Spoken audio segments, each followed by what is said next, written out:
I am back with the Song of Achilles, and we are on chapter 31.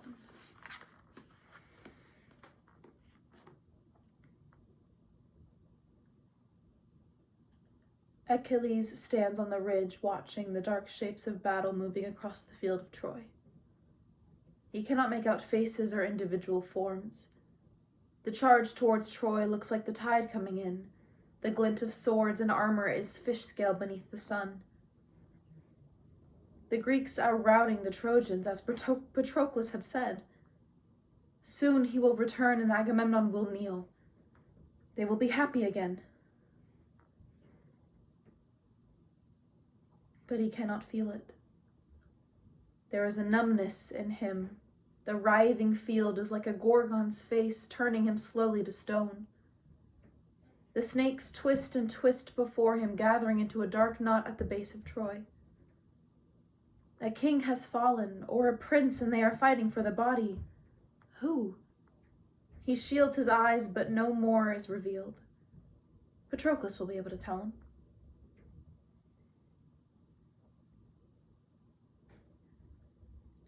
He sees the thing in pieces.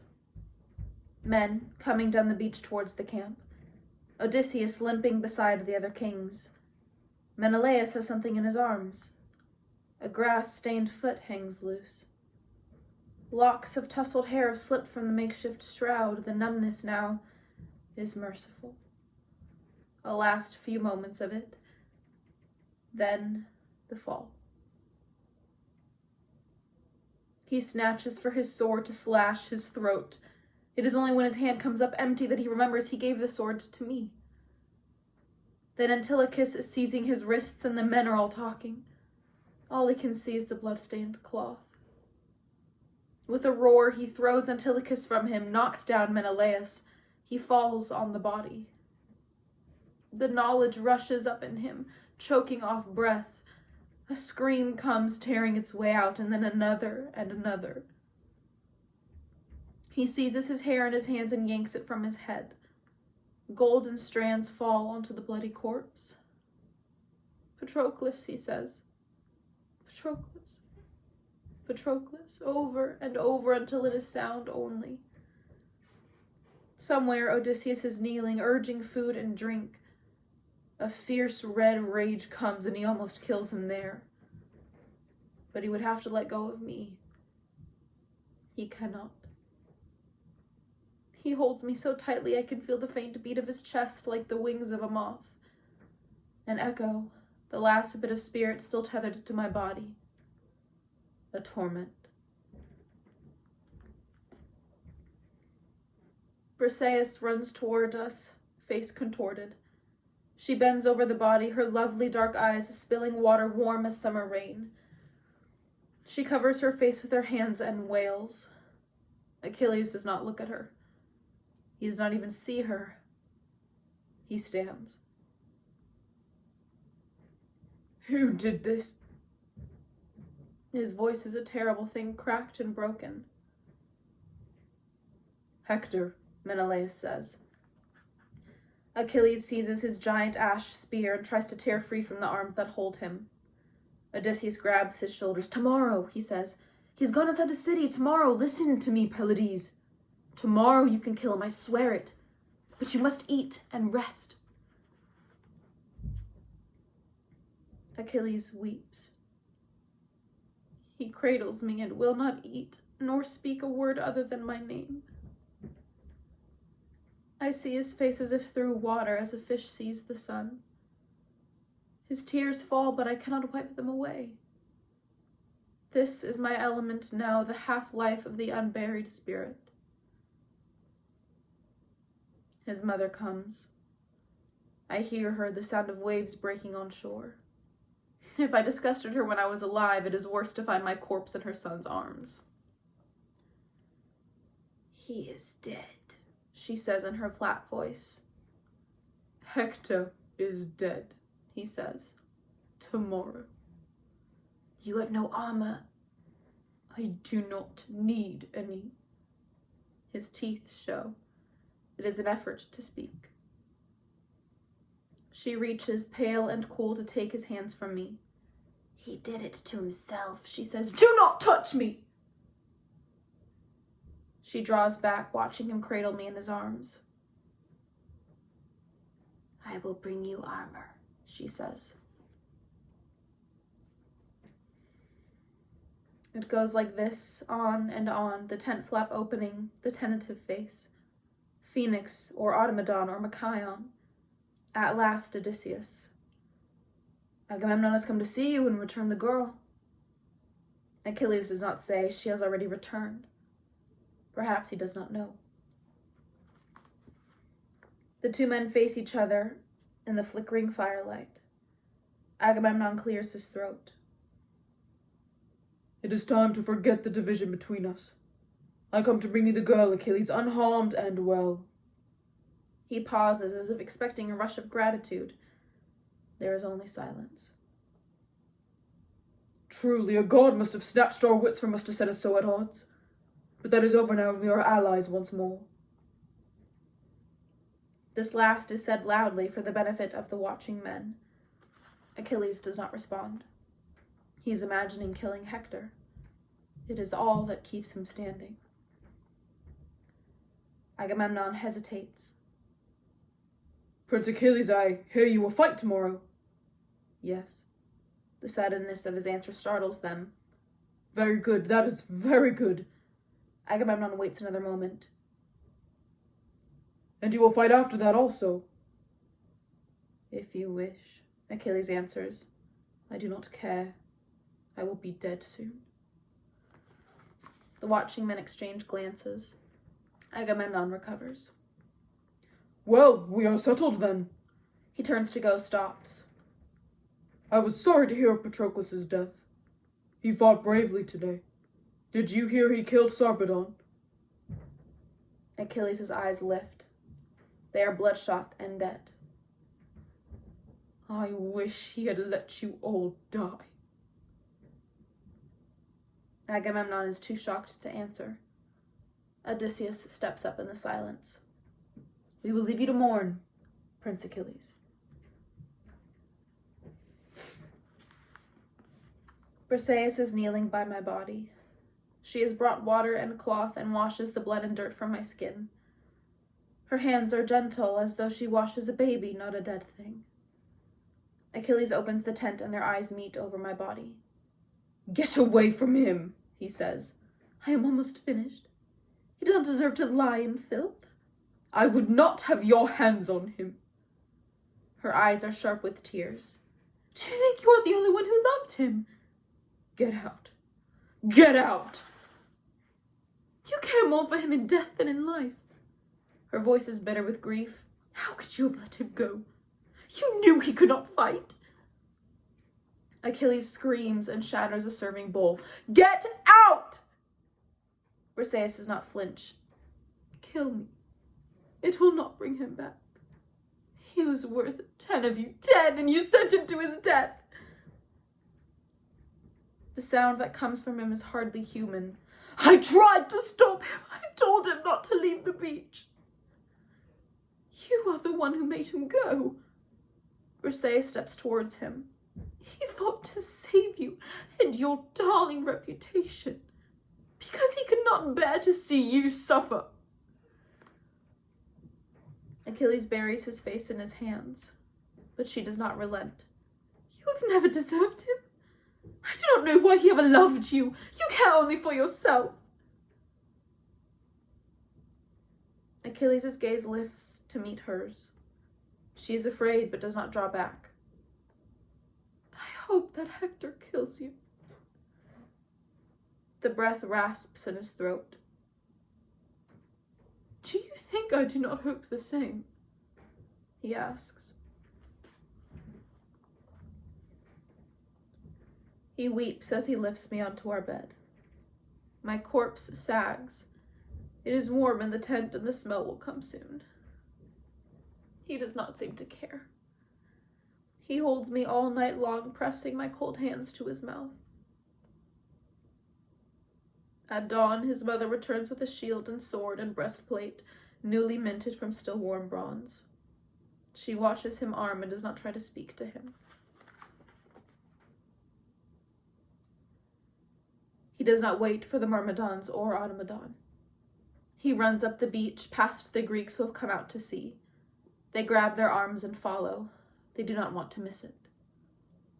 "Hector!" he screams. "Hector!" He tears through the advancing Trojan ranks, shattering chests and faces, marking them with the meteor of his fury. He is gone before their bodies hit the ground. The grass, thinned from 10 years of warfare, drinks the rich blood of princes and kings. Yet Hector eludes him, weaving through the chariots and men with the look of the gods. No one calls it cowardice that he runs. He will not live if he is caught. He is wearing Achilles' own armor, the unmistakable phoenix breastplate taken from beside my corpse. The men stare as the two pass. It looks almost as if Achilles is chasing himself. Chest heaving, Hector races towards Troy's wide river, the Scamander. Its water glints a creamy gold dyed by the stones in its riverbed, the yellow rock for which Troy is known. The waters are not golden now, but a muddied, churning red, choked with corpses and armor. Hector lunges into the waves and swims, arms cutting through the helmets and rolling bodies. He gains the other shore. Achilles leaps to follow. A figure rises from the river to bar his way. Filthy water sluices off the muscles of his shoulders, pours from his black beard. He is taller than the tallest mortal and swollen with strength like creeks in spring. He loves Troy and its people. In summer they pour wine for him as a sacrifice and drop garlands to float upon his waters. Most pious of all is Hector, Prince of Troy. Achilles' face is spattered with blood. "You will not keep me from him." The river god Scamander lifts a thick staff, large as a small tree trunk. He does not need a blade. One strike with this would break bones, snap a neck. Achilles has only a sword. His spears are gone buried in bodies. "Is it worth your life?" the god says. "No, please." But I have no voice to speak. Achilles steps into the river and lifts his sword. With hands as large as a man's torso, the river god swings his staff. Achilles ducks and then rolls forward over the returning whistle of a second swing. He gains his feet and strikes, whipping toward the god's unprotected chest. Easily, almost casually, the god twists away. The sword's point passes harmlessly as it has never done before. The god attacks. His swings force Achilles backwards over the debris lining the river. He uses his staff like a hammer. Wide arcs of spray leap from where it smashes against the river's surface. Achilles must spring away each time. The waters do not seem to drag at him as they might at another man. Achilles' sword flashes faster than thought, but he cannot touch the god. Scamander catches every blow with his mighty staff, forcing him to be faster and then faster still. The god is old, old as the first melting of ice from the mountains, and he is wily. He has known every fight that has ever fought on these plains, and there is nothing new to him. Achilles begins to slow, worn out from the strain of holding back the god's strength with only a thin edge of metal. Chips of wood fly as the weapons meet, but the staff is thick as one of Scamander's legs. There is no hope that it will break. The god has begun to smile at how often now the man seeks to duck rather than meet his blows. Inexorably, he bears down. Achilles' face is contorted with effort and focus. He is fighting at the edge, the very edge of his power. He is not, after all, a god. I see him gathering himself, preparing one final desperate attack. He begins the pass, sword blurring towards the god's head. For a fraction of a second, Scamander must lean back to avoid it. That is the moment Achilles needs. I see his muscles tense for that last single thrust. He leaps. For the first time in all his life, he is not fast enough. The god catches the blow and throws it violently aside. Achilles stumbles. It is so slight, just the smallest lurch off balance, that I almost do not see it. But the god does. He lunges forward, vicious and victorious in the pause, the small hitch of time that the stumble has made. The wood swings down in a killing arc. He should have known better. I should have known. Those feet never stumbled, not once, in all the time I knew them. If a mistake had come, it would not be there from the delicate bones and curving arches. Achilles has baited his hook with human failure, and the god has leapt for it. As Scamander lunges, there is the opening, and Achilles' sword streaks towards it. A gash flowers in the god's side, and the river runs gold once more, stained with the ichor that spills from its master. Scamander will not die. But he must limp away now, weakened and weary, to the mountains and the source of his waters, to staunch the wound and regain his strength. He sinks into the river and is gone. Achilles' face is sweat-streaked, his breaths harsh, but he does not pause. "Hector!" he screams, and the hunt begins again. Somewhere the gods whisper, "He has beaten one of us. What will happen if he attacks the city? Troy is not meant to fall yet." And I think, do not fear for Troy. It is only Hector that he wants, Hector and Hector alone. When Hector is dead, he will stop. There is a grove at the base of Troy's high walls, home to a sacred twisting laurel. It is there that Hector at last stops running. Beneath its branches, the two men face each other. One of them is dark, his feet like roots driving deep into soil. He wears a golden breastplate and helmet, burnished greaves. It fit me well enough, but he is bigger than I, broader. At his throat, the metal gapes away from his skin. The other man's face is twisted almost beyond recognition. His clothes are still damp from his fight in the river. He lifts his ashen spear. "No," I beg him. It is his own death he holds, his own blood that will spill. He does not hear me. Hector's eyes are wide, but he will run no longer. He says, "Grant me this. Give my body to my family when you have killed me." Achilles makes a sound like choking. "There are no bargains between lions and men. I will kill you and eat you raw." His spear point flies in a dark whirlwind, bright as the evening star, to catch the hollow at Hector's throat.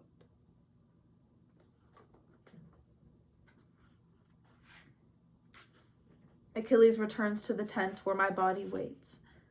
He is red and rust red up to his elbows, his knees, his neck, as if he has swum in the vast dark chambers of a heart and emerged just now, still dripping.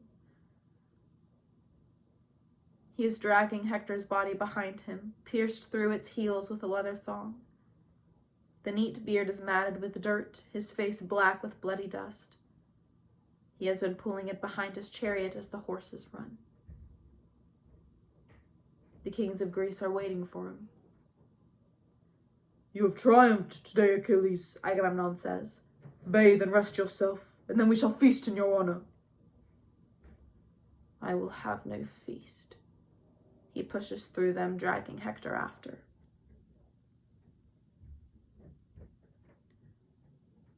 "O Kumoros," his mother calls him in her softest voice, swift faded. "Will you not eat?" "You know I will not." She touches her hands to his cheek as if to wipe away blood. He flinches.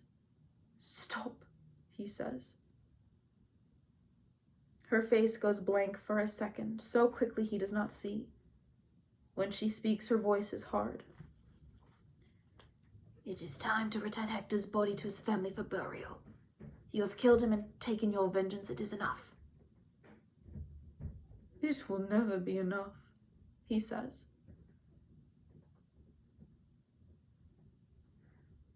For the first time since my death, he falls into a fitful, trembling sleep. Achilles, I cannot bear to see you grieving. His limbs twist and shudder. Give us both peace. Bury me and burn me. I will wait for you among the shades. I will... But already he is waking. Patroclus, wait! I am here! He shakes the body beside him. When I do not answer, he weeps again.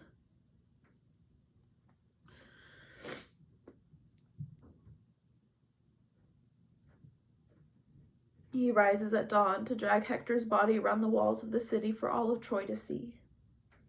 He does it again at midday and again at evening. He does not see the Greeks begin to avert their eyes from him. He does not see the lips thinning in disapproval as he passes. How long can this go on? Thetis is waiting for him in the tent, tall and straight as flame. What do you want? He drops Hector's body by the door. Her cheeks have spots of color like blood spilled on marble. You must stop this. Apollo is angry. He seeks vengeance upon you. Let him. He kneels, smooths back the hair on my forehead. I am wrapped in blankets to muffle the smell. Achilles! She strides to him, seizes his chin. Listen to me. You go too far in this. I will not be able to protect you from him. He jerks his head from her and bares his teeth. I do not need you to. Her skin is whiter than I have ever seen it. Do not be a fool. It is only my power that... What does it matter? He cuts her off, snarling. He is dead. Can your power bring him back? No, she says. Nothing can. He stands. Do you think I cannot see you rejoicing? I know how you hated him. You have always hated him. If you had not gone to Zeus, he would be alive. He is immortal, she says, and mortals die. I am immortal, he screams. What good is Godhead if it cannot do this? What good are you? I know you are mortal, she says. She places each cold word as a tile in mosaic. I know it better than anyone. I left you too long on Pelion. It has ruined you. She gestures, a flick at his torn clothing, his tear-stained face. This is not my son. His chest heaves. Then who is it, mother? Am I not famous enough? I killed Hector, and who else? Send them before me, I will kill them all. Her face twists. You act like a child. Had 12 Pyruses are more men than you. Pyrrhus? The word is a gasp. He will come and Troy will fall. The city cannot be taken without him, the fates say. Her face glows. Achilles stares. You would bring him here? He is the next Aristus Achaeon. I am not dead yet. You may as well be. The words are a lash. Do you know what I have borne to make you great? And now you would destroy it for this. She points at my festering body, her face tight with disgust. I am done. There is no more I can do to save you. Her black eyes seem to contract like dying stars. I am glad that he is dead, she says. It is the last thing she will ever say to him. And that's the end of chapter 31.